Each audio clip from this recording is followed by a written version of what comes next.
In order to replace your front brake pads, you might need to keep an eye on your brake fluid level, so open the hood, remove the wiper arm cover and then remove the brake reservoir cap. Now remove the front wheel and turn the caliper to the front.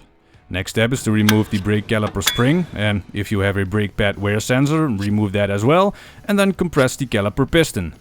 At the back of the caliper there are two dust caps which you need to remove, then undo the brake caliper guide pins behind them and then remove the brake caliper itself. Now remove the old brake pads from the caliper and then clean the caliper and piston.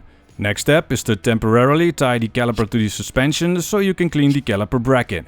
Once the caliper and bracket are nice and clean, you can put some anti-squeal paste on the new brake pads on all the surfaces where they touch the caliper and bracket. Now start putting everything back together, making note to tighten the guide pins to 30 Newton meters and clean the surface with the rotor and wheel meat.